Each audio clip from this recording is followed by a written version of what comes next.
Welcome back to the 80s Metal Headz interview show. This is episode 2. I am bringing you a very, very special guest, the legendary 80s bassist Rudy Sarzo. Tonight we talk about many amazing topics: Quiet Riot, Ozzy Osbourne, Whitesnake, Dio, Yngwie Malmsteen, the upbringing of Rudy Sarzo, and the man, the myth, the legend himself, Randy Rhoads. This is a must listen for any metalhead fan. Hope you guys enjoy it. Hey Rudy man, how's it going? It is an absolute honor having you on the show. Great to be here. So, what have you been up to? You're in Australia, right? Yes. What city? Melbourne. Melbourne. Yeah, I played there. The only time that I've been to Australia was with Whitesnake, and of course, we played the major cities. Brisbane. Melbourne. Yeah, about 3 or 4 cities. And I was really looking forward to going to the Gold Coast. Okay. Because that looks beautiful, but maybe next time. What years did you go to, Australia with Whitesnake? 94. Okay. And then before that, you were never been? Correct. Okay. How was that when you were here? Did you enjoy it? Oh, very much so, yeah. Kind of remind me of England a little bit. Kind of remind me of Los Angeles, because of the landscape.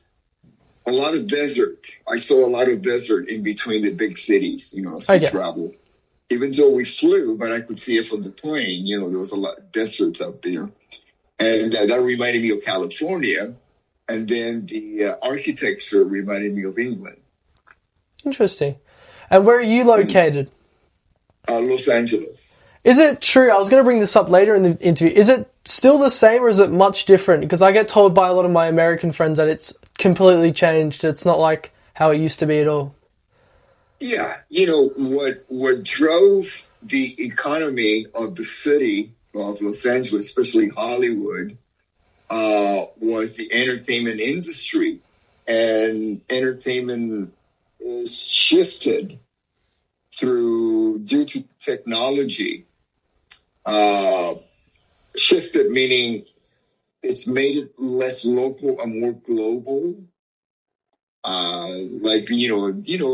YouTube doing these podcasts is a form of entertainment because let's say we do this interview, you put it up on YouTube, and that is an option for anybody looking for either information or some sort of entertainment.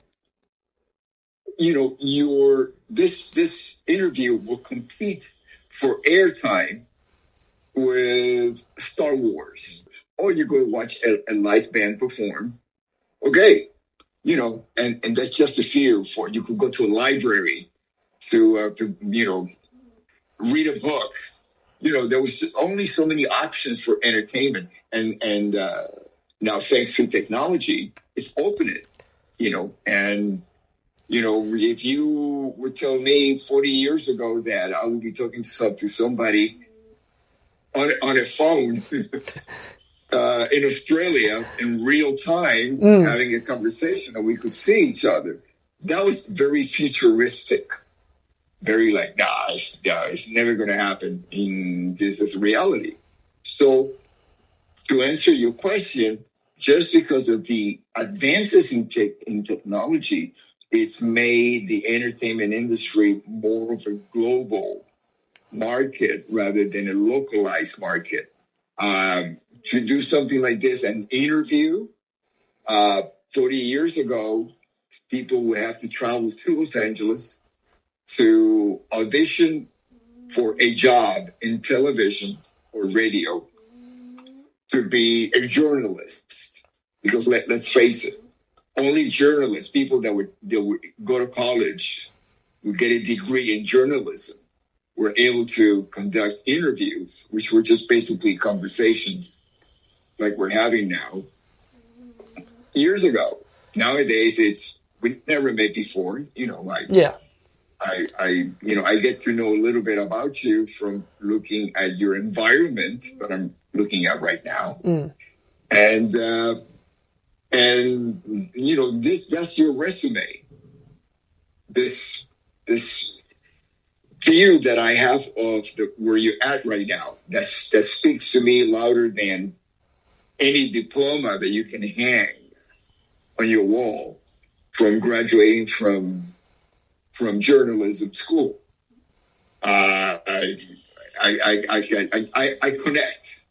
There's a connection immediately when I look at your environment that I never used to have with journalists that would come and do an interview with me, because it was just like somebody I would just shake hands. I figured this person is being sent over by a radio station or a magazine or maybe a TV station, and we're conducting an interview. That's all I know. I knew very little. Now I can really get to know the person that I'm talking to just by looking at their environment, like I'm doing right now. Yeah. Well, as you can see, I'm a big fan of the metal and the scene back in the day. Yeah. But, it's, yes. I don't know how old you are, but, you're probably late teens, early 20s. At that age, we all did that. So I connect immediately. It reminded me of being at your age or younger when I had, of course, not 80s, but I had more like the Beatles and the Rolling Stones and the Who and Led Zeppelin on my wall. It's the same thing. It's basically a gigantic. Your room becomes a vision, a board. Your vision, the things that you want to manifest in your life. Have you ever done that? Well, you already done it. It's your room. Your room is your vision board. One of the techniques that people use, and I've used in the past, obviously because I had a room like yours, we collect pictures, photos of who we want to be like. And we wake up to that. I mean, I can see that you probably have a bed in there. So when you go to bed at night, that's the last thing you see. And when you wake up in the morning, that's the first thing you see. So you're in a constant connection, and that becomes your reality until it actually gets to manifest itself in your own reality. Because right now you are stepping into somebody else's reality, which is fine, because we all did that in the past. So this is being passed on from my generation to yours, and my generation did that too. From the first time that we hung either a Chuck Berry photo on the wall or the Beatles or the Rolling Stones on the wall, we just pass it on. And you were mentioning the technology side, like how much is improved, and I reckon in 40 years time, I think, that can't happen, but it probably is going to happen, something crazy. But it's also improved in a music sense. Back in your day, certainly you handing out flyers, you didn't have all this technology, social media saying, oh, we're playing here tonight. You had to hand out flyers. So when looking back to that now, back then to now, was it better with the posters or better with social media? Well, this is okay. So going back to the old school of hanging flyers, see, there's Los Angeles, and I can tell you this from experience. I came to Los Angeles looking for a collective consciousness that did not exist where I originated from. Let's say Miami, even though I was born in Cuba, but let's say I'm living in Miami. And Miami at that time, when I'm talking about the mid-'70s, was very tourist oriented as far as the entertainment went. Tourism. And so the club owners would ask, would demand of the bands, if you wanted to get a gig at a local club in Miami, Fort Lauderdale area, you had to play top 40, what was on the radio, because it was basically if a top 40 went across the country. What was top 40 in New York was basically top 40 also in Miami. even though there was no real connection. But that's what became top 40 according to the Billboard charts. And that's what the radio stations played. And so, let's say, dance music oriented, especially when disco really started happening, because disco was the perfect formula to sell alcohol. People, disco, it was the type of music that drew a certain crowd of people that wanted to show off their newfound success in life. It came at a time where the draft was abolished in the United States.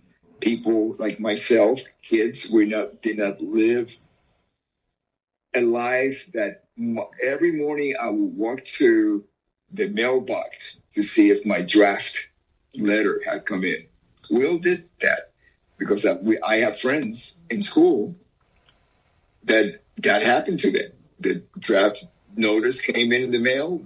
The next day they went to this Army station, and they were sent directly to boot camp. Oh wow! So you were living in that harsh reality that a lot of them did not come back. They lost their lives in Vietnam. Was that hard for you at that time? Like if one of your friends went to the war and you got that message back, was that hard for you at such a young age? Especially, Of course it was, because first of all, it happened to your friend. Second of all, it could happen to you tomorrow. Yeah. So there was, that created a culture, a generation, the free love, the hippie generation. Some of them became draft dodgers. Some of them became more like we're living for today because we might not be here tomorrow. And that's how we lived. That was our generation. Kids that were born in the 50s, because I'm talking about the 60s and the 70s, early 70s, draft that we had in the United States. But kids that were born in the 50s, by the time that the draft existed through 60s and 70s, we were affected by that. We were of a certain age. And so once the draft was abolished, there was this sense of like, wow, let's celebrate, which really came in perfectly with celebration type of music. The soundtrack of that celebration was definitely disco. And if you're going to look at rock, it would be glam rock. Glam rock, which was really, there was a certain freedom to it. A sense of be who you want to be, which was disco was basically the same thing. And of course, along with it came drugs, drugs abuse and alcoholism and all of that. But, these were people who all of a sudden we felt that we had control over our lives, that the draft, the possibility of being sent overseas to fight a war, we didn't have control of that and sent over. So now you have control of your life. Okay, I'm not going to be sent to a place I don't want to go to. So I'm going to make certain choices, and not all the choices were great, but just the fact that free will really came into play as far as what you wanted to do. Some people used it to improve themselves, and some people abused it, So it all depended on the way I look at it and whatever spiritual center each individual had, how you were raised, by your parents or by some, school. School has a way of raising kids because, if you really look at a family unit, children spend more time in school than they actually spend awake in the home, the family home. First thing you do in the morning, you wake up, your mom and dad or whoever makes you breakfast. That takes about maybe half hour. Then you're gone to school from let's say 8 to 5 to 4. I mean, I'm talking about traditionally for me back in the day when I was going to school in the 60s, you know. You spent a lot of time, and sometimes we just had one teacher. How long was school back then? Because it's like probably changed now, but like, how long was it? Yeah, I all day long. All day. Then you have extracurricular activities like, let's say, sports. You still stay in school for, you know, after school activities. Band, you know, marching band, cheerleaders, you know, whatever. So it was long. So you would not get home until like your parents got home because that was the point. Don't leave the kids alone at home. Be supervised by a teacher or the school system until your parents got home from work, which was 9 to 5 jobs. And then parents, you know, they were, you know, unless the mom was a homemaker, you know, taking care of the family. Like in my case, when my family moved to New Jersey, my mom started working for the first time because, you know, we had just come to the country and we could not afford a certain lifestyle, you know. So my mom went to work. When I mean lifestyle, is feeding the family and putting a roof over our heads in a 1-bedroom apartment. And so my mom had to go to work. And so it meant that when I was 13, I was taking care of my little brother who was 9 years old. You know, I filled in that gap. When my parents were to work, I would make breakfast for my brother and me, and we were off to school. And then we were in the same elementary school because of the age factor. And so I would wait for my little brother and then walk home from school and wait for my mom and dad to get home. You know, so yeah, it was a whole different lifestyle back then. So by the time that your parents come home and they have to, you know, your mom makes some dinner and you have dinner by 6, you only have about 2 or 3 hours with your parents. And at that time, most of the time you spend it in front of a TV set, you know, watching some entertainment, just trying to like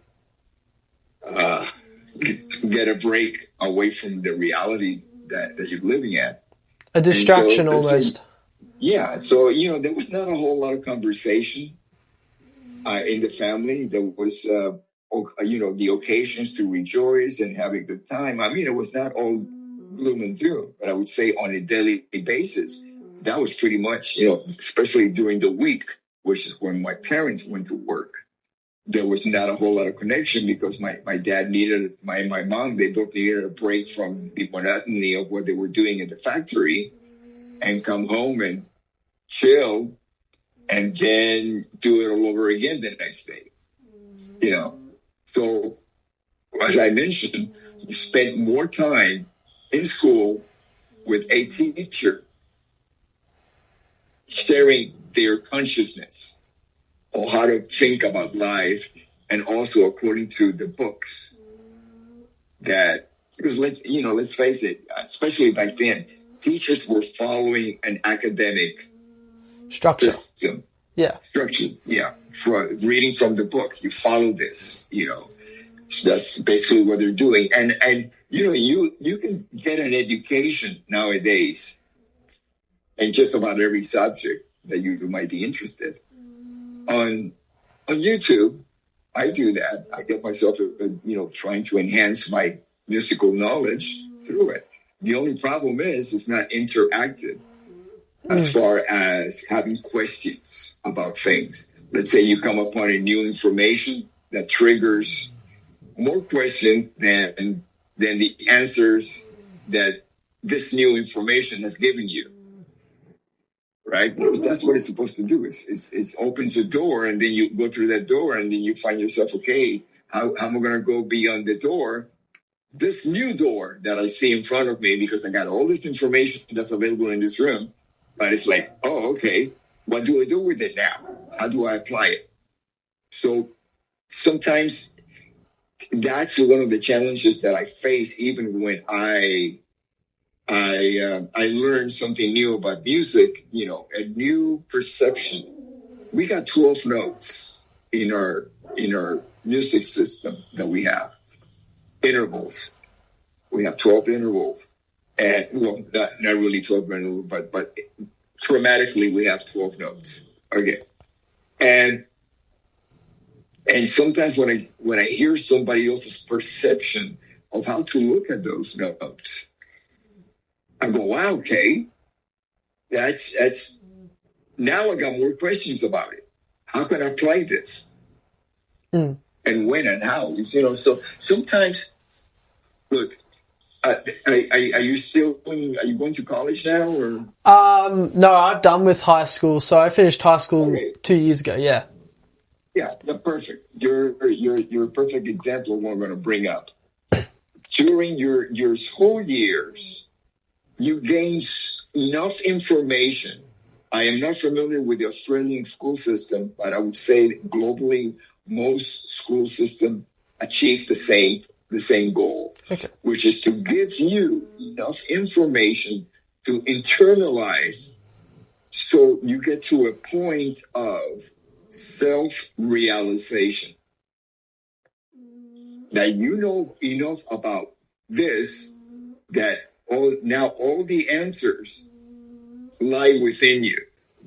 I'll give you an example. A lot of times I will go to bed with questions. Might be, let's say, go back to the subject of music, how things work musically, the harmonic structure, theory.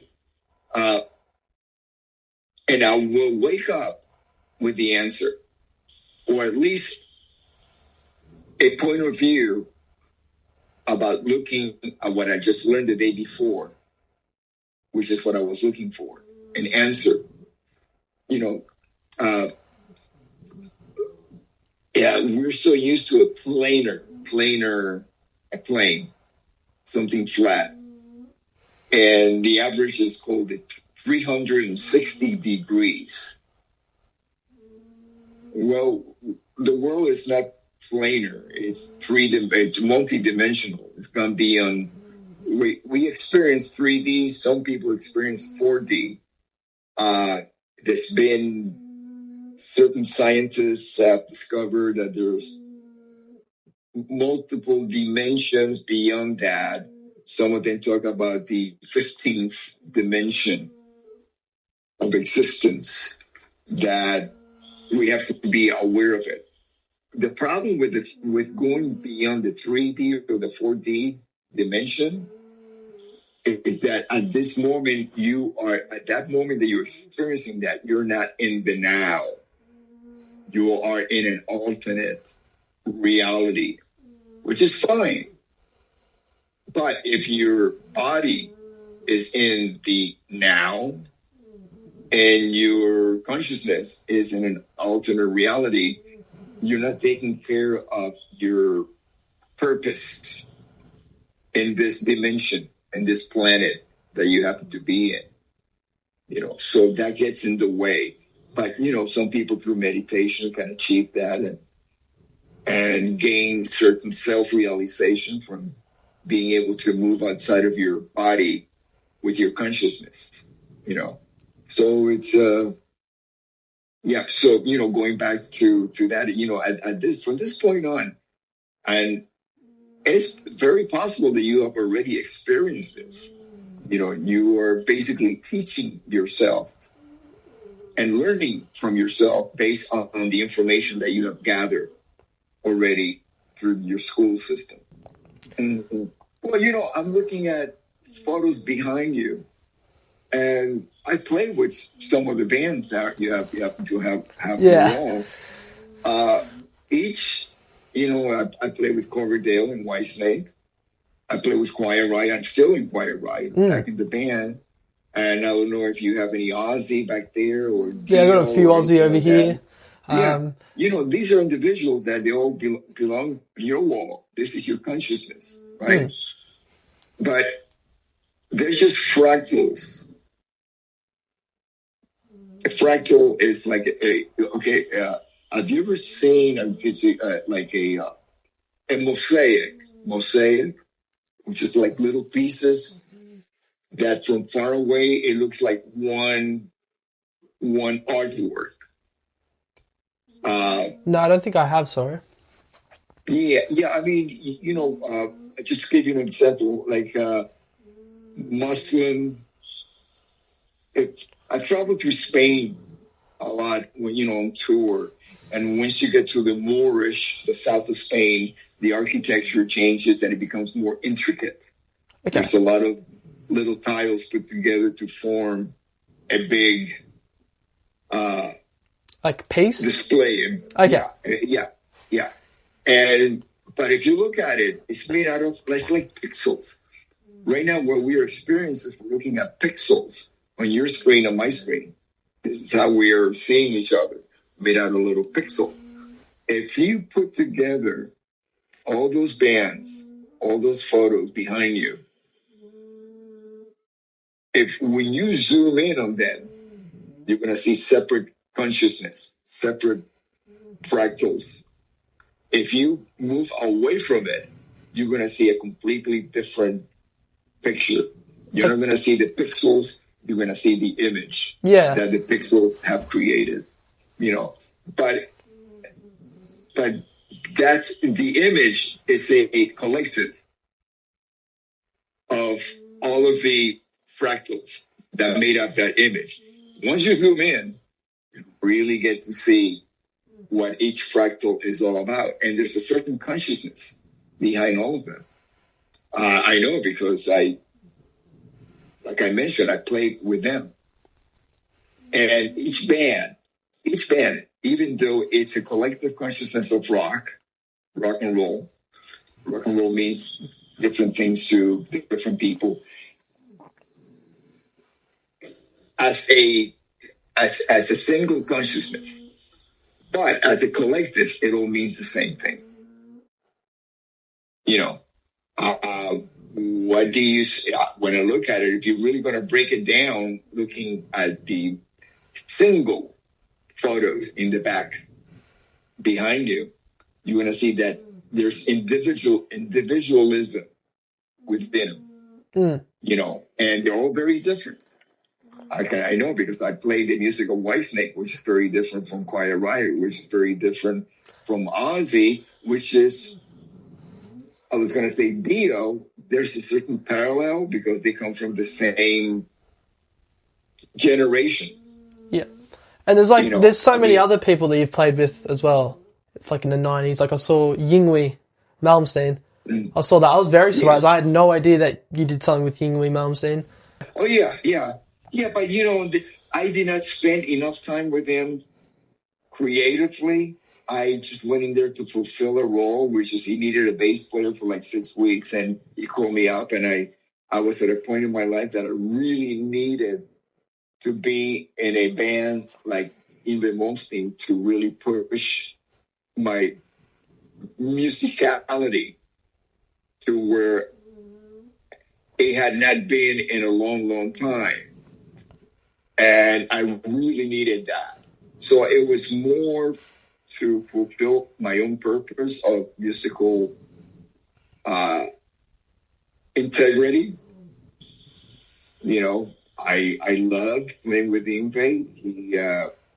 He's got a great consciousness, musical consciousness, integrity in his playing and in his compositions. It was great. I really needed that. And I don't think that I would have been able to accomplish what I did with Dio, which I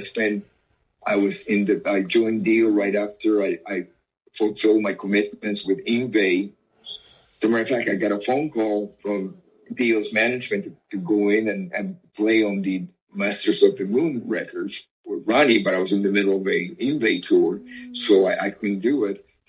And then once I finished the tour, I was able to move on to play with Ronnie, and I was his last bass player in the band Dio. And it was sometimes you're needed, and the best combination is that to be in a band that needs you as much as you need them. And I'm not talking in a financial sense. I'm talking in a true musical achievement. Meaning that I learned so much from playing with Ronnie. Because, Ronnie's background is really, he started out as a trumpet player, classically trained trumpet, orchestral trumpet. And then he moved on to singing and playing the bass. So when we talked about music, we talked from musician to musician, meaning from instrumentalist to another instrumentalist, and especially bass to bass, And coming from a singer, that was very different because, of course, the singer's instrument is the voice. That's their body. That's the whole instrument. But they have, a singer that is not really an instrumentalist, somebody who plays, a guitar or a piano or drums or whatever, or bass. The communication skills are a little bit different than from somebody who you can just talk bass with, that I can talk, talk bass, and that's how we communicate about music, through the instrument itself, because I'm not a singer. I'm not, I've learned about the fundamentals of singing, which has really helped me sing in background. But to become a singer is if you listen to Ozzy, from the very first record, very first song, the first track, Black Sabbath, from the very first album, you knew this is something you never heard before. And you probably will never hear again, meaning that you can't copy Ozzy. You cannot really copy Theo, I would say those are the two most non-derivative, meaning that you cannot trace their roots to somebody else, to something else. They're so original that they cannot be copied. They cannot be cloned. No. People in their head, I know, because I have met people that think that they can sing like Ozzy or Ronnie. And I listen to them and I go, no. I don't tell them. Yeah. I don't tell them because I really respect people celebrating their heroes. And some people do it through their own talent. They devote their life to celebrating somebody else. And sometimes it comes out completely unique. Like, if you look at the early Beatles, they were celebrating Motown and Chuck Berry and Jerry Lee Lewis and early rock and roll.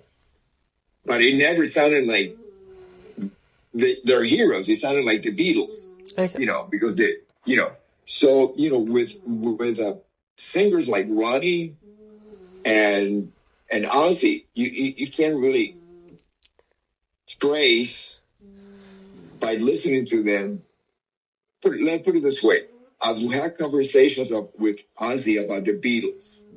And he said, man, the Beatles, they were everything to me. You listen to Black Sabbath, the song. He doesn't sound like Lennon, McCartney, Ringo, or George Harrison. It sounds like Ozzy. Yeah, he sounds himself. He's got his own personality. Yeah. So it's the roots are untraceable. Of course, he was inspired by the Beatles. Maybe you would hear something like that more later on, and during the Blizzard of Oz, singing "Goodbye to Romance." It's more of a Beatles type of a song.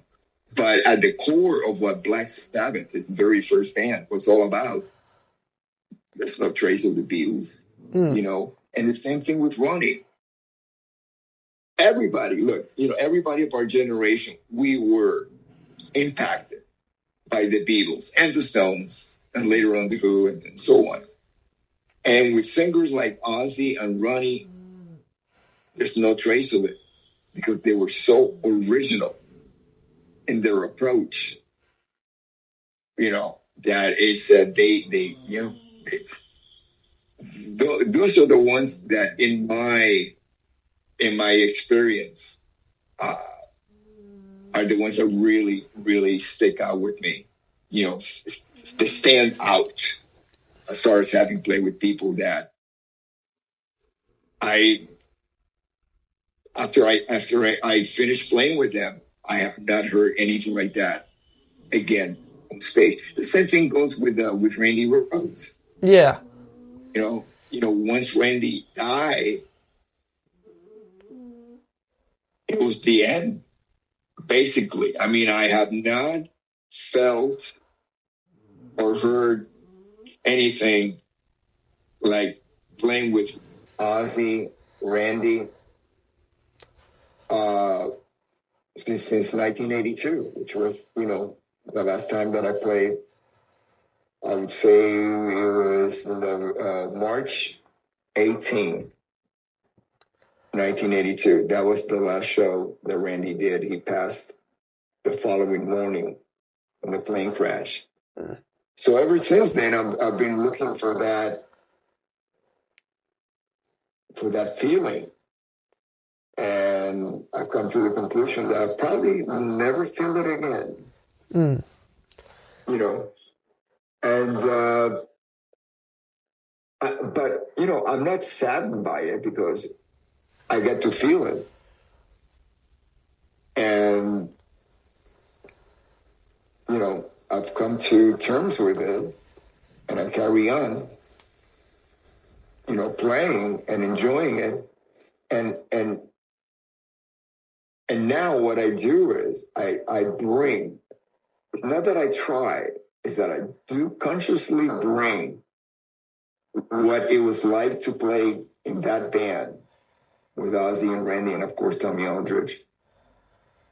No matter who I play with, I bring that with me because that's one of the things that I take away from the whole experience, the musical integrity, something that I had already experienced with Randy back in Quiet Riot, but as soon as Randy joined Ozzy, he was freed from the local LA, Los Angeles music industry. He was freed by Ozzy to become himself. And that's how he was able to compose and record records like Blizzard of Oz and Diary of a Madman, who were basically created back to back, within weeks from each other. It's really amazing, what was going on at that time, even though I had not joined the band yet. But then I got to experience that on tour with them, 81, 82. And it was not, it was, we took 1 month off between the Blizzard of Oz and the Diary of a Madman tour. And then we just continued. That's not long. That's not a long break. That's quick. Yeah, because Diary was already recorded before Tommy and I joined the band. So it was like, keep the ball rolling, Yeah. Keep going. How much pressure was that on you?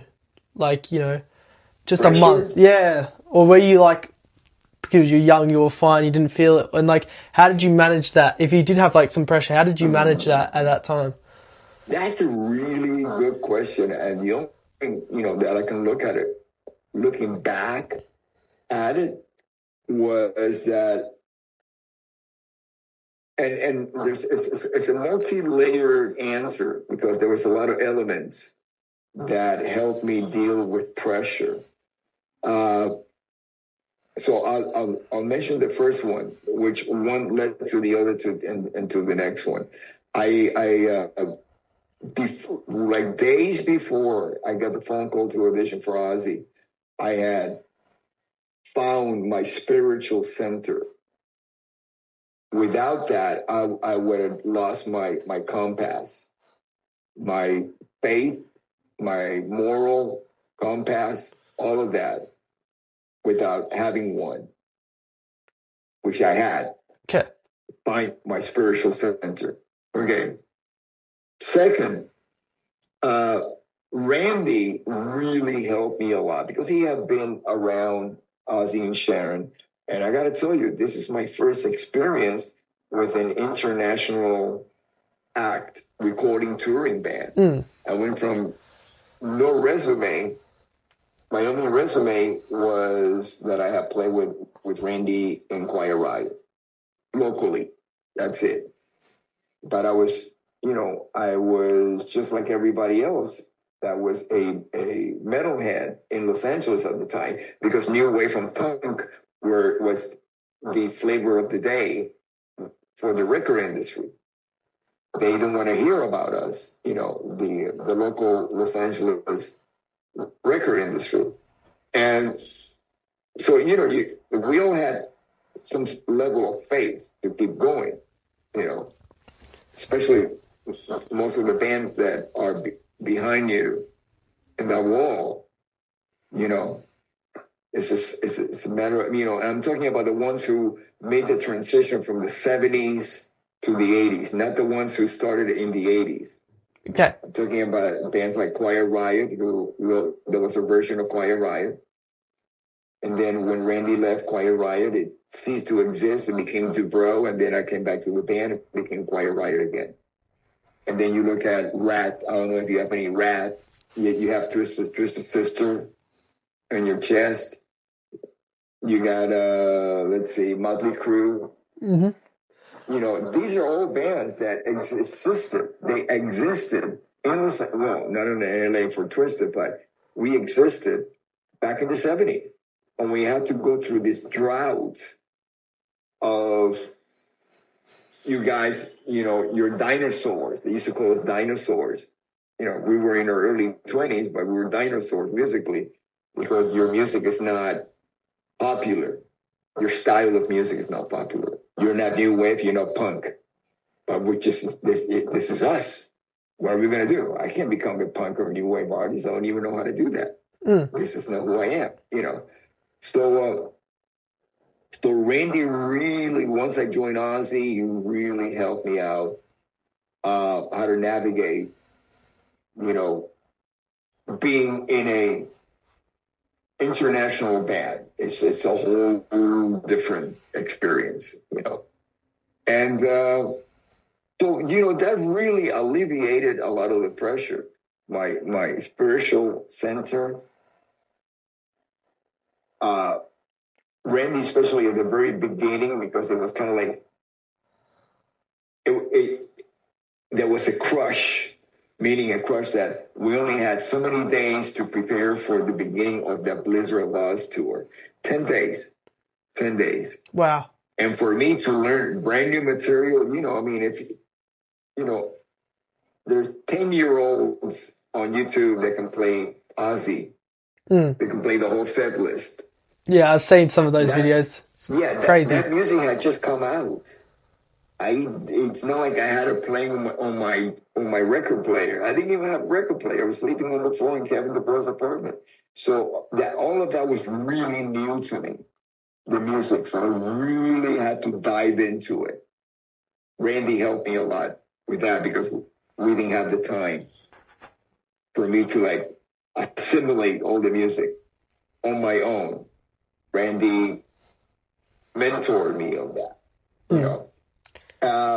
and I gotta say, the kindness from Sharon, the day that I auditioned, that morning, I woke up, in the spare bedroom that I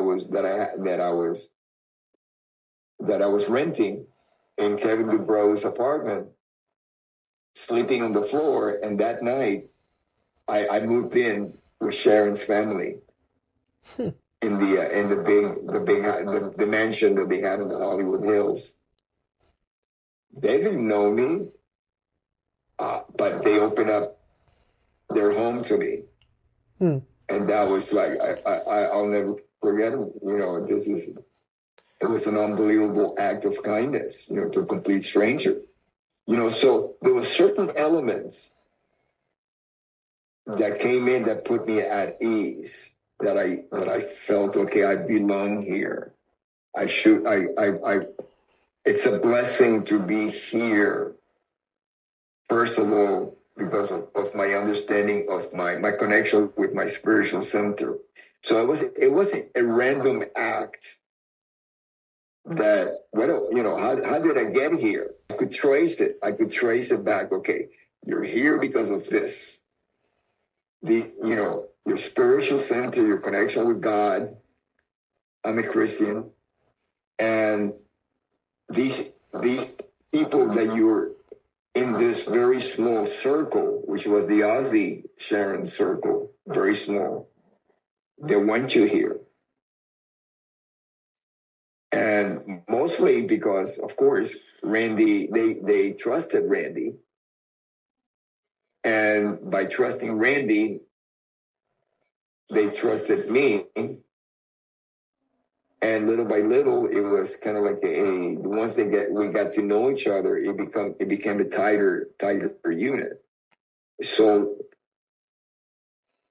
it was actually pretty easy for me because all I had to do is keep up with everybody else of that level and keep my eyes and ears open to learn. Of course, it was an incredible learning experience, which is, there's a lot of musicians that basically got their break playing with Ozzy. I can give you a list. And rarely do I hear any of them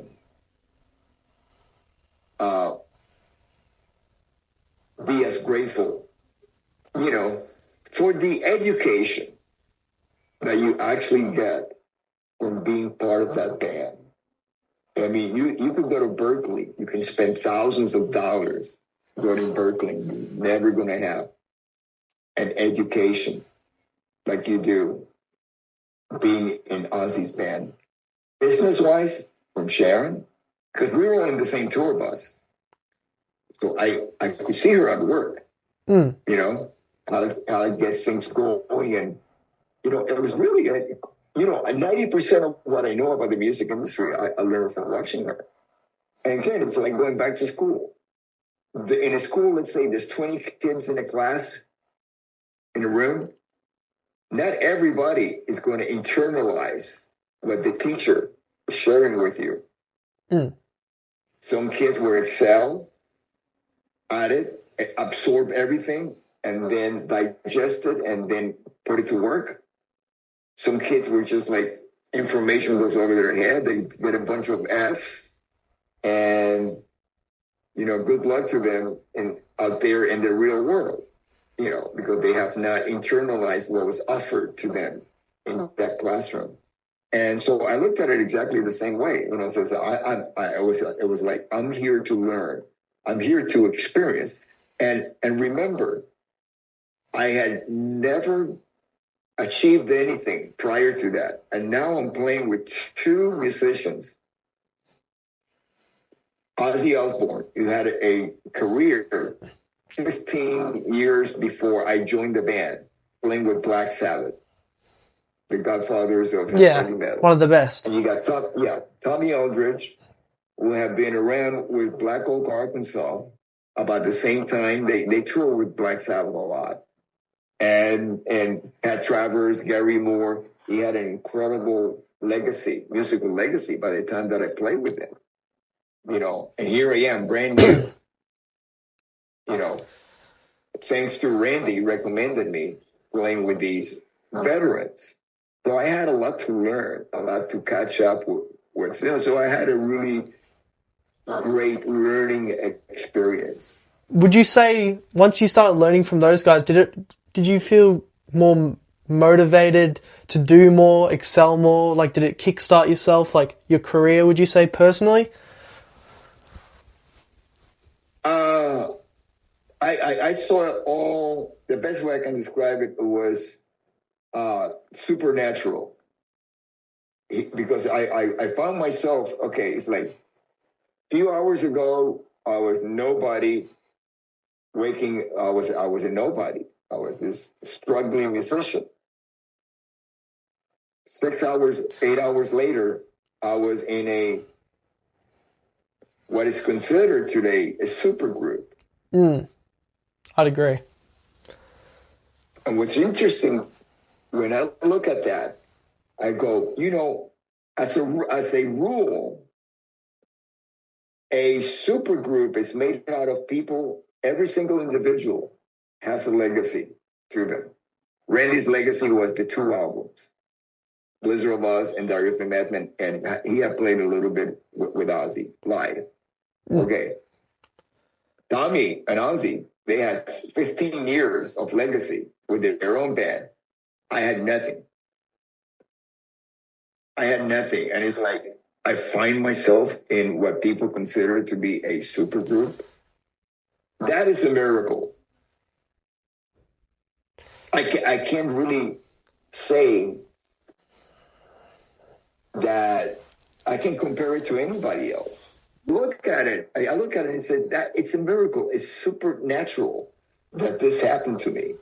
Would you say, though, like, hard work and determination, like, helped you lead to that point? Like you're saying, not everyone is going to just join Ozzy Osbourne. You've got to work hard. Yeah. In order to really make it, you have to work hard. But there's always an extra layer of an element that you need something else. Especially to find yourself playing with Randy, Ozzy, Tommy. It just doesn't happen by accident. It's something that, again, it's really a miracle. Your old ex-bandmate from Quiet Riot, Frankie, I saw in one of the hair metal documentaries, he was in 5 bands, one for food, money, and one with Quiet Riot. Was that the same for you? I was in another band called Angel, but I was playing in Dubrow, and that's how Kevin's band, that's how I made enough money per month to be able to pay my rent for the room in his apartment. Plus, I was playing with Kevin, and I loved hanging with him, and we were very close. I mean, we were roommates, With Frankie, was a little bit different. He was more independent. But then again, he was not the only one. It was like that generation that rock musicians had to do certain things to survive during that period when punk and new wave. He wasn't the only one. He was just one of many.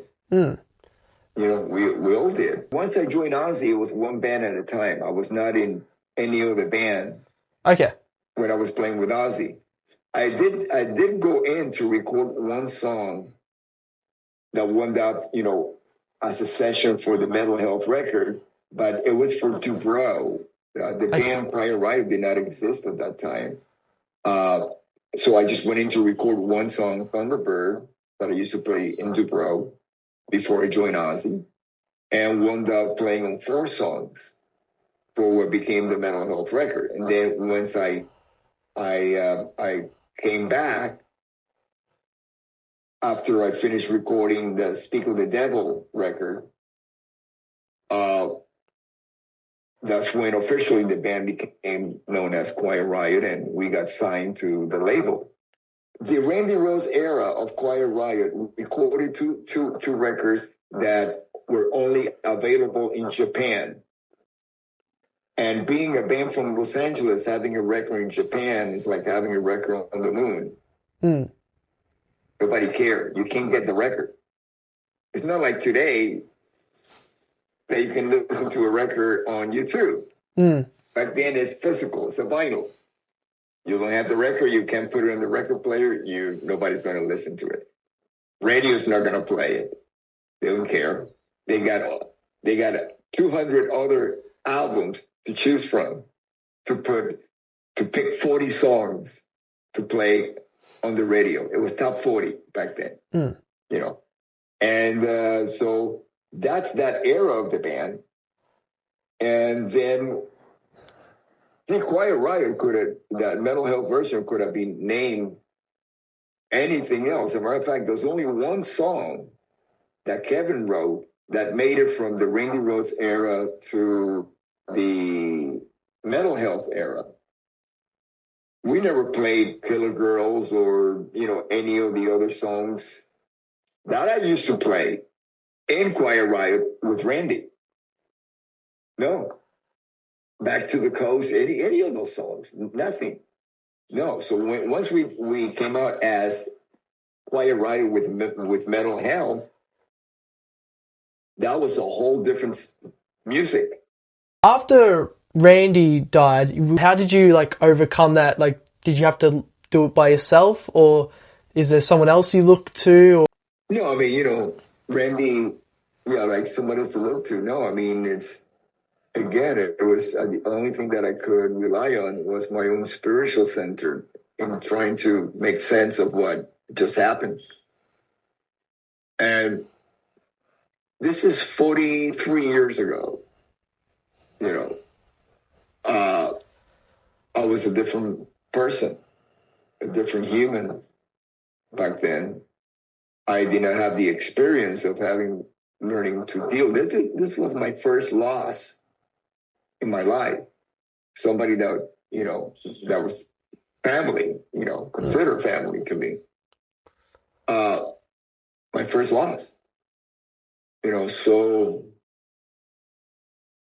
I did not know how to deal with it at all. I don't think anybody else in the band did. We were all, we were suffering from this trauma, and we had the post-traumatic syndrome that we didn't, back then you didn't even realize, or it was not a terminology that you use. Oh, you're suffering from post-traumatic syndrome, No, back then it's okay. Something horrible happened to you and you got to deal with it. So the only way that I could deal with it is I could not change the environment. I could not change it. What had became. I had no control of it, but I could change my environment where I could be that I am not in this traumatic, still experiencing every day a traumatic experience because it's like a recreation. Once it happened, you start reliving it. At any moment, it can hit you. And you're there, suffering this experience. And you find ways to live with it. It's not going to go away. No. You just have to learn to accept it, live with it, make some sense of it. Did you? Somehow.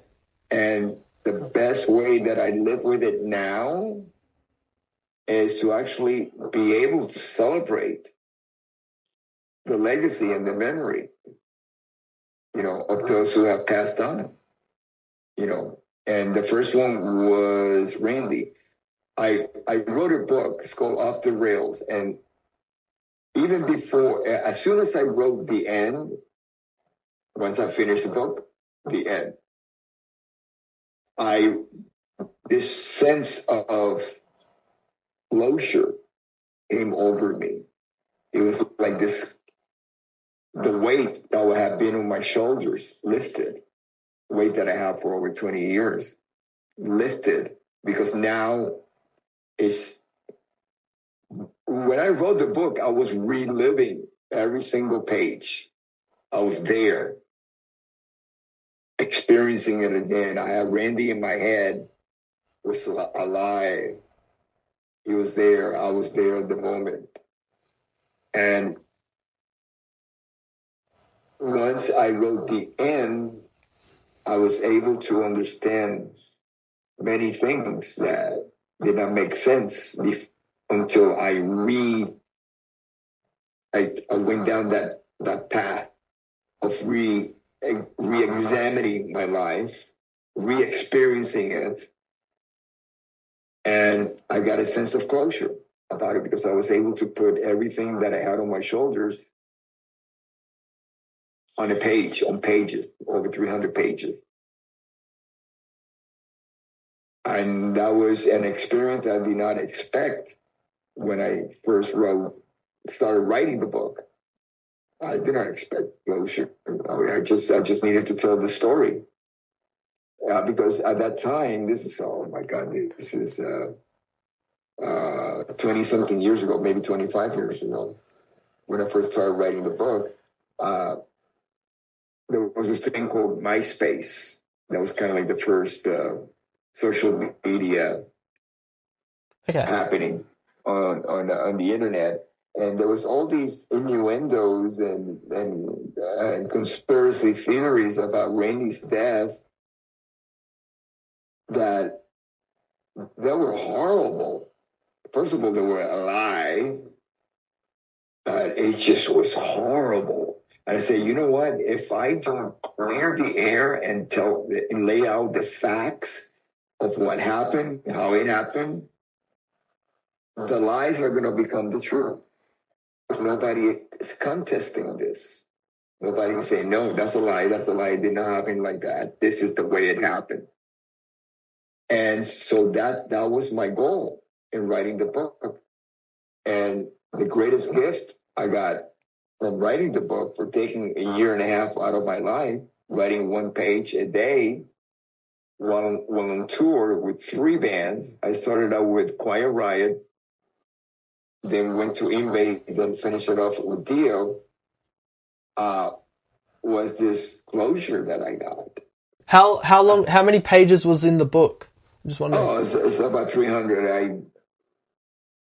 I cannot exactly write down. Yeah. I cannot tell you exactly how many pages there are, but it's about 329 pages. And you took a year and a half off to write it, Yeah, because before you go on to the next page, you have to read it and say to yourself, does this page do justice to Randy's memory?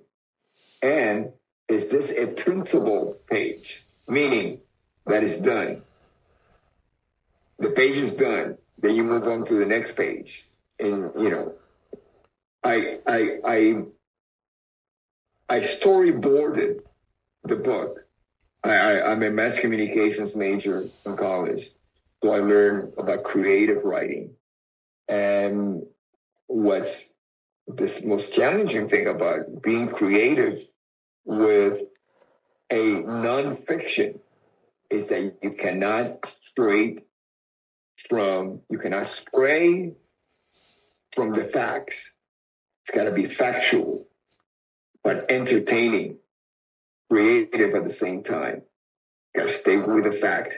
You cannot punish the reader by being sterile in your writing. And what really helped me was the fact that there was so much color in the storyline due to colorful characters. Ozzy and Sharon, 2 of the most colorful people I have ever met, and they were part of it's a book about Randy, but they're in it because without them, there would be no story. There would not been a tour. There would not been a record. No reason for us to be a band, a family. So they're integral to the storyline. So I storyboarded each chapter with having its own curve, arc to the story. So you can pick up any chapter and you're going to have a beginning, a middle, and an end that carries on to the next chapter. Would you say, you mentioned family with Ozzy, are you still family to him this day? And do you still talk about the whole Randy? And especially because you mentioned people making up these conspiracies saying how he died and you were the first one to action it. Are you glad you actioned it back then? I mean, I'm very at peace with having written the book, being able to tell the story from my experience. And what I do is just leave it out there for people to make up their own conclusion about it.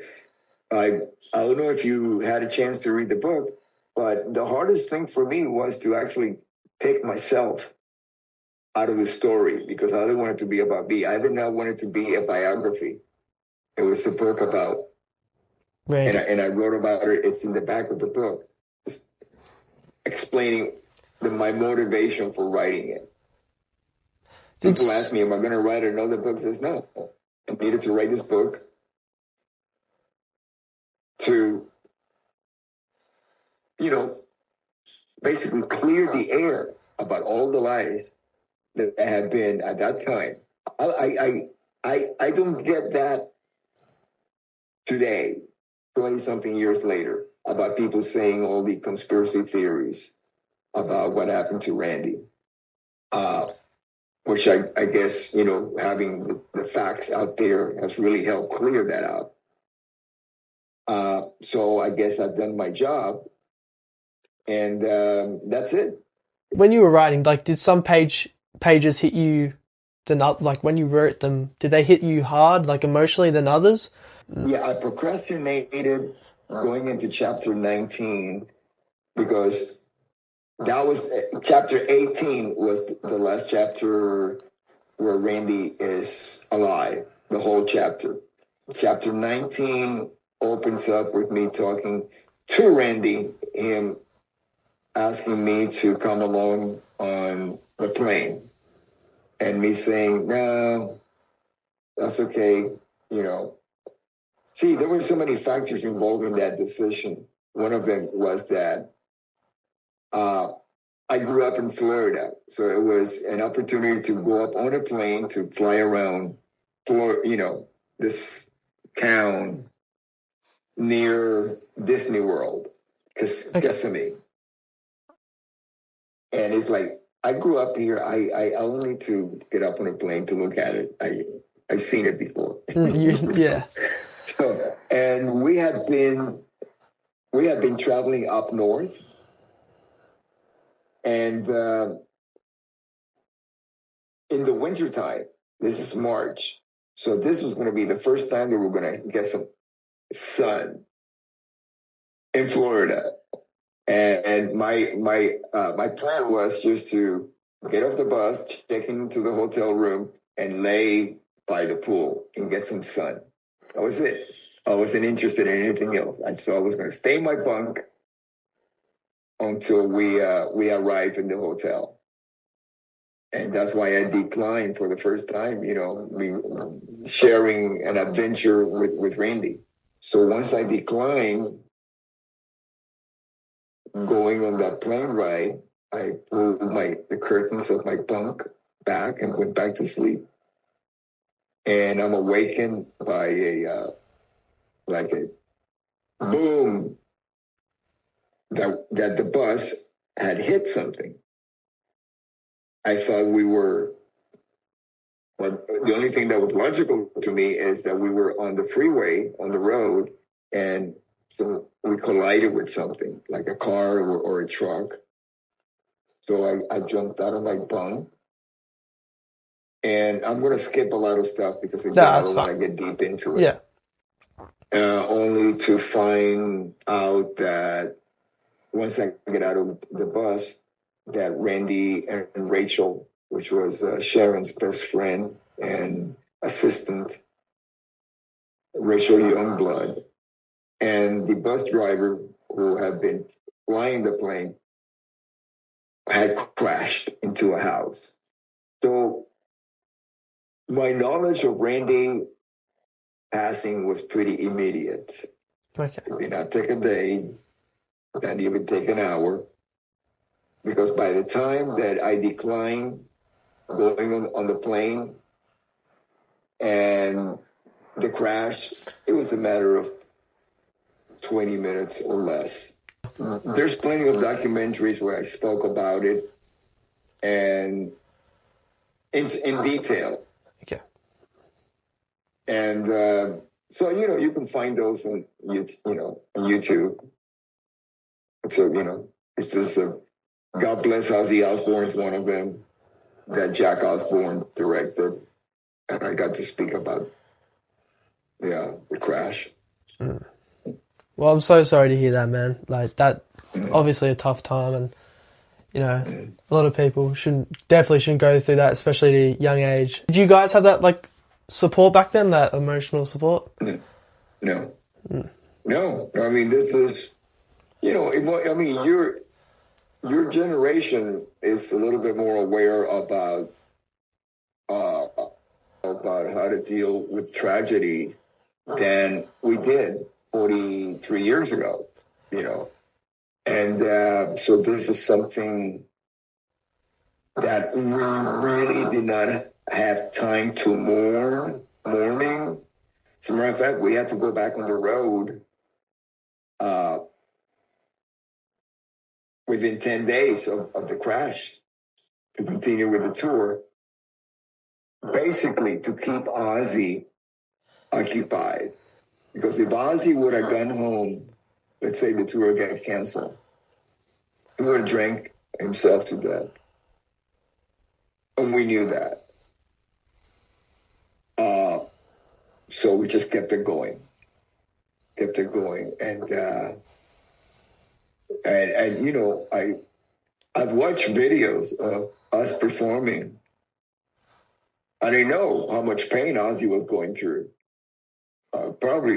No. I'm sure more pain than anybody else did. Because he really, you know, he told me in the limo, we were a few of us in the limo on the way to Randy's burial. And he was just talking about how he felt that he had made a promise to Randy's mom, Dolores, to take care of him. Because Randy had never really been away from home. You know, so this is the first time of Randy being in a foreign country and experiencing all of this. And Randy promised his mom that he was going to take care of him. And he's saying, I promised Dolores I was going to take care of Randy, and here I am bringing him home in a box. So, you know, just like me, I'm pretty sure Ozzy has learned how to live with it, you know, but it doesn't change anything, really. I mean, we're still deeply hurt and traumatized from the experience. I was just learning learning that the ones, and this applies to everybody, the ones who are left behind, it is our responsibility to celebrate the memory and the legacy of those who passed on. You know, that's our responsibility.